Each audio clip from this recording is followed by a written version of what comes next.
Hello, you join me here today in the bird room. It's been a little while since we've been here, but just going to give you a sort of rundown of what's been going on and what to expect in the future. Now, the weather outside is absolutely scorching hot, and from what I'm hearing, it's going to remain the same for a little while. Let me just turn this air conditioning off first. I can hear myself think now.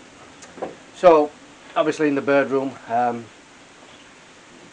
with what's been going off, the birds are in the moult, they're looking a state, they are what they are, but the main priority now to keep them cooled off is get baths on them and get them cooled down. And they've been having a bath on a daily basis at the moment, and it just keeps them that little bit cooler. And if the weather, over, like I said, over the next few days, when this air is going to be horrendous, and I'll give you some tips on what to do, thinking out of the box, things to do to try and keep your bird room slightly cooler and manageable for yourselves and the birds. We'll show you some of the young birds that I've picked out already for the show season ahead. Some of the greenfinches look fantastic, so we'll run through some of them also. Before I carry on, I just want to say thanks to everyone for their comments on the last episode of what to introduce next. I haven't decided as yet, so if you still have got any suggestions, still send them to me, because it's not decided. It won't be at least until late September. September, because Stafford's on, I can meet people there to collect the birds that I will possibly or potentially be getting in for the next year's breeding season. So thanks everyone that did comment on that, and like I said, any more suggestions, send them across, and we've got to get something new in here.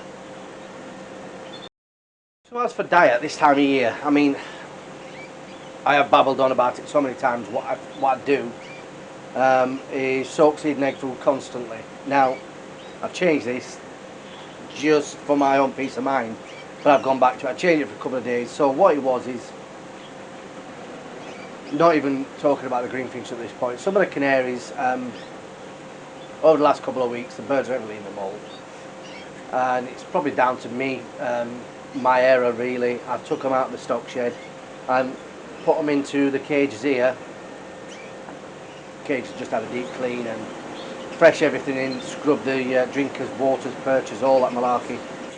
Put the birds in, and odd one here and there was just, I found them dead in the morning. I can't really put my finger on where it was, and the only thing I do think is going light through the molt, and this is what I'll talk to about in a second about the baycocks.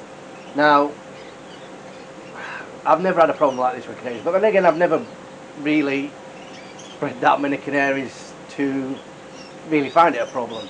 Now, so I'd moved them, and maybe moving them wasn't the best thing from one shed to another, even though the canaries should be fine. So I'd lost one or two. So at that point, I'm thinking, what have I done differently?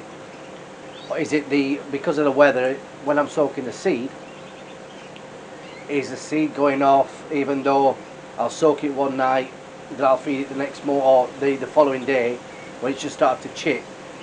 With the weather, it's germinating a lot quicker than it should, and obviously with the germination of it, bloody spider, it germinates a lot quicker, and at that point, when it gets too far, there's more bacteria in that, and I'm thinking, is it that?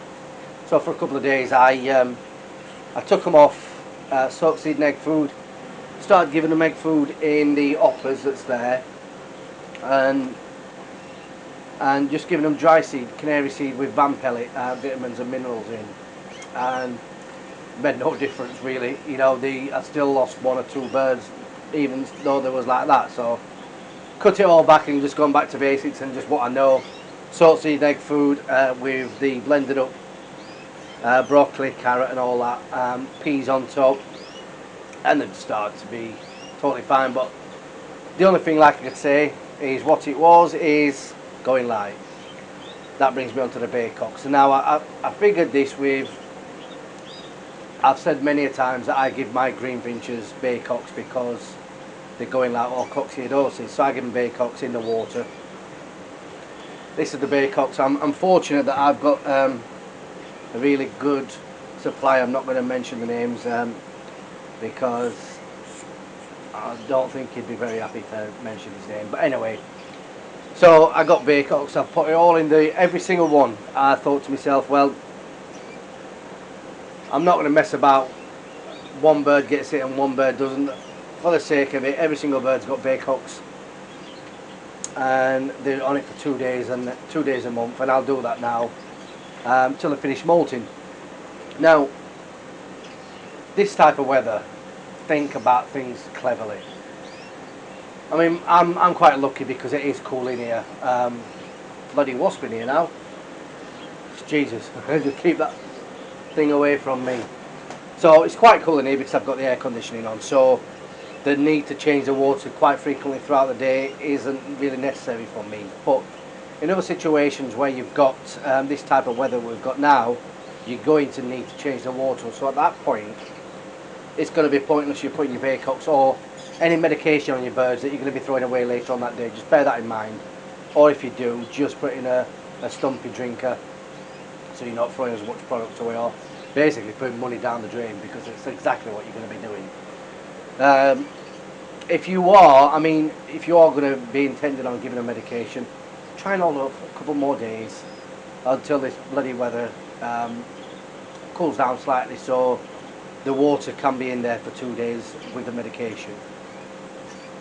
But like I said, so what it was, I lost a greenfinch, just my ignorance really. I've been putting him on baycocks, and I said that before, and because I'd swapped him from the other shed to this shed, I put him on baycocks, and the movement from that has obviously had the effect, and I lost a really nice hen bird which was up here. But luckily, I mean, like I said, I've got another 14 to play with and another greenfinch on eggs, so it's not all a loss. I'm just touch wood, don't lose any more, because that's my breeding stock for next year. So, but as I said, with the greenfinch, absolutely lovely birds. I mean, like I've said before, that I've had British birds 30 odd years, and you become quite accustomed to know what to expect when they come out of the nest. And I said this before, that I could probably pick a good greenfinch when it comes out of the nest, whereas with other breeds, other type birds, your canaries, your Norwich, I wouldn't be able to pick them until they've finished molting. Well, obviously other people in that area of more expertise than me would. So this hen bird in particular in the middle is turning out to be a lovely bird. Good shape, size and colour. It's got a mix of everything, so can't think of anything better than what you want for that. I mean, like I said, the others, there's one at the end actually. I had a quick look at it last night in a show cage, and that's a cock bird in there. That's going to turn out to be quite a nice bird from different nests as well. So we'll see. As in the flights, there is 3 flights still with the young greenfinches in there. One of them is back on eggs in cage in flight number 2, but I weren't bothered either way. I didn't intend to go back on eggs. I just didn't get it in time. She was building a nest and she wanted to go back down. I thought, you know something, it's like everyone said, the season's been like that up and down all along, so if they're full, they're full. If they're not, I've not lost anything by leaving them. So far as the other birds, the chaffies and linnets, they will be going at some point. So like I said, the chaffies and linnets, I've decided, because I'm getting, as I mentioned earlier, something to keep me occupied really, a challenge or something for the viewers to watch really. I mean, this channel is about bloody M5 here, carrying about. She's not going back to nest, I'll tell you that for a certain. So something for the viewers to watch, because this is what we do it for, not just me, Matt, David, Oliver, and there's a Budgie. There is a Budgie YouTube channel. make sure to check it out. But yeah, so it's for you guys. So I thought to myself, well, we'll see what we get, and it's undecided what I'm going to get. But like I said, the chappies didn't do anything this year. There's nothing wrong with them. Same with the it's absolutely nothing. The M bird is really nice. A yellow bird, a proper yellow bird.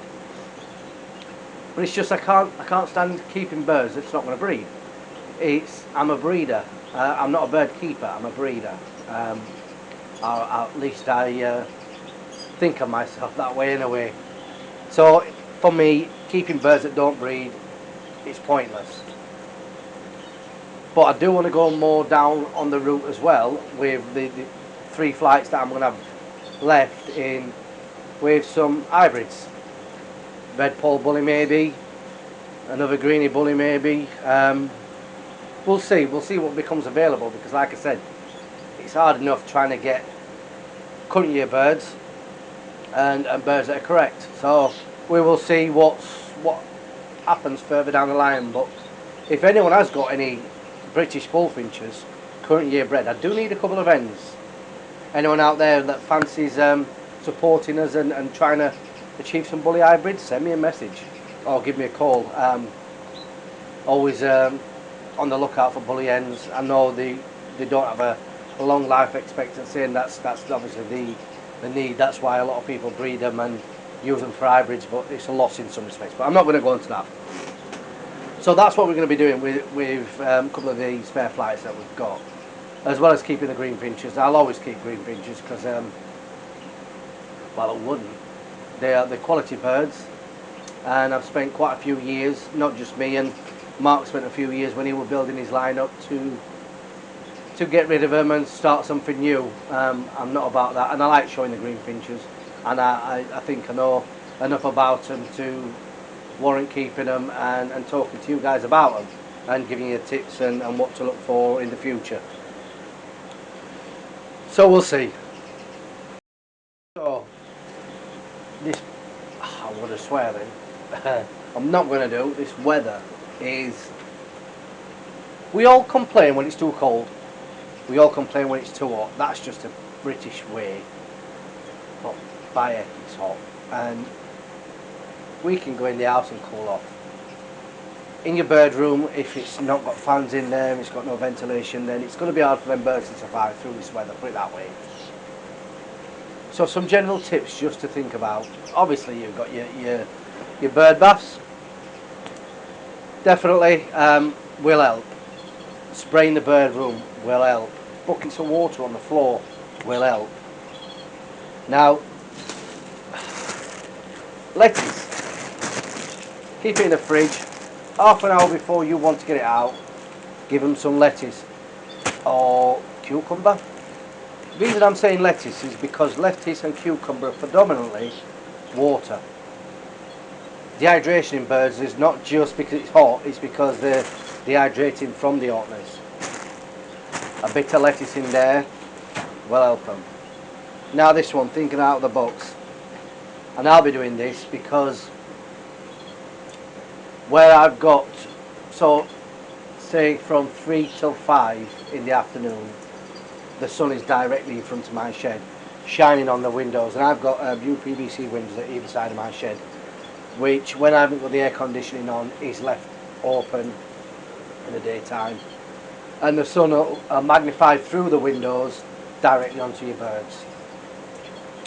If you've got fans in your shed or air conditioning, as I'm going to do, get some blankets or curtains and cover your windows up.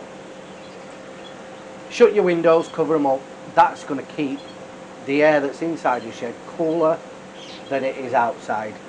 Just don't use black, obvious reasons really, but cover your windows up with, it doesn't have to be blanket, a board, an umbrella, parasol type thing, just to shade them windows. But what I'll be doing, I mean, I've got a blind I still haven't put up after 2 years of bloody having it. I'll be just getting some blankets and stapling them to the outside just for that period through the hottest point of the day to keep my shed cooler. Any little precautions you can think of, just get it done, because at the end of the day you don't want to be losing your birds, and I've lost 2 or 3 4 years ago, well, more than 2 or 3, I'm not going to say how many. 4 years ago, 36 degrees, and the birds just fried regardless of what I could do because of the heat. It's always good to see them bathing. An healthy bird is a bird that'll bath. If a bird won't bath, except for Norwich because they're lazy fat things, but healthy birds will bath, and nothing better than seeing that, in my opinion.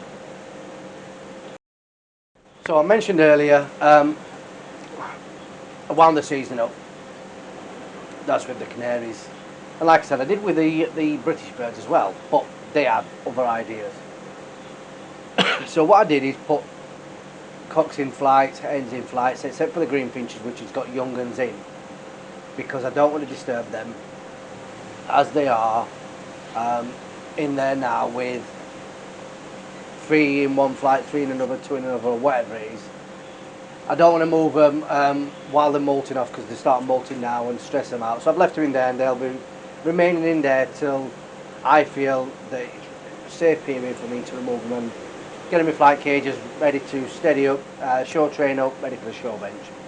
But other than that, all the birds are flight of hens, flight of cocks, flight of hens, flight of cocks, and keeps them nice and fit, and it'll help them molt out faster and more frequent in the flights, offering them baths daily.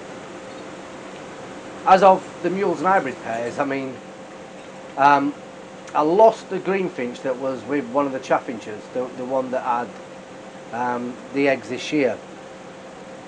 It's a shame because they were only a couple of years old, but I also had the current year Goldie, obviously last year, current year, that has fathered the mules. I've also have him spare, so what I've done is just chuck them together, and why not next year? Goldie chaffing. I mean, I've had one before. I didn't breed it. Quite a dull bird, but I want to breed it. Something different to look at, and you don't see many of them often, so why not? I'll give that a go for next year. The other greeny chaffy pair, I'm going to leave them throughout now. I'm going to leave them together. Same with the greeny bully, although the greeny bully I don't think will make it. The greeny or the bully hen. The bully hen, yes, she'll be 4-year-old now, so I don't think she'll probably make it through the molt, even though she's as fit as a fiddle. She's getting on a bit. We'll just see. Whereas the golden mule pair, it's actually a golden cock. He's actually sat aside of the end as we speak in a flight cage with the rest of them, but he's not left their sight, and I think that's what it's about. Even though with muling pairs you can actually take them apart this time of year and put them back together later on in the year once they've molted, but the Goldie looked a bit soft when I singled him off on his own, and I mean a bit sick, so I chucked him back in with all the hens and let him just feel at home with the girls, really. But yeah, I mean that's really it with the mules and hybrids. The chaffies and like I said, the Linux brambles, they're just what they are, annoying. In the young stock shed, I'm not going to visit the stock shed today because I'm fed up with sweeping the floor every time I go in, and with these bloody allergies that I've got, it's getting harder and harder to get in there. I have to get the wife in a little bit more, get the roof out and clean up after the feathers. For anyone that keeps birds, and the amount, there's probably 100 birds in there, there's feathers constantly, everywhere. So yeah, I'm not going to visit that shed today. Not on the channel anyway. I've already been in there, fed and watered them. And this is mid-morning now, and it's probably, I don't know, 27, 28 degrees outside, so hot day ahead of us. So anyway, I'm waffling on about rubbish. That's probably it with what's happening in my shed this month. Like I said, we've got some quality birds, as you'll see, but there's not really much to see, and it's not just me telling you this. Matt held at the canary room will tell you this is just feathers everywhere and mess everywhere this time of year. So what can you do? So this week's sales, anyway, I will be at Guildford down in, well, Charlene's bird sale down in Guildford, Normandy Village. A brilliant sale. I'll be there with everything you'll need. If you do want sacks, by the time this goes out in the morning, you still will have time to order any sacks of seed from me if you're coming down there. But don't leave it too late, because I will have already been loaded up by lunchtime. And if you want to know the address from that, it's on the UK Bird Shows and Sales site. The address is on there, or it's all over Facebook, and you'll find that. Really good sale, really well run.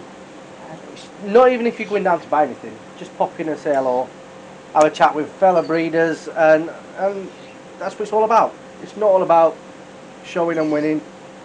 It's about meeting people, like-minded people. So if you're offering in the area, I'll probably see you there. In the coming weeks, we will show you more, or I will show you more. I keep saying we, but there's only me here. I might get me young daughter Lucy involved at some point, because she's quite keen with the birds. Get her involved, and you never know. Things might. No, it won't. No, I'll take that back. Actually, thinking about it, she wants Gloucesters again, and she keeps asking me for a freaking budget. We're not having no budgies. No, I've took her, because she comes to the sales with me. Anyone that doesn't know, she comes to the sales with me. And every time she sees the budget, Dad, can we have it? No, we can't. And she pesters me for ages. Anyway, so yeah, I'll be at them sales.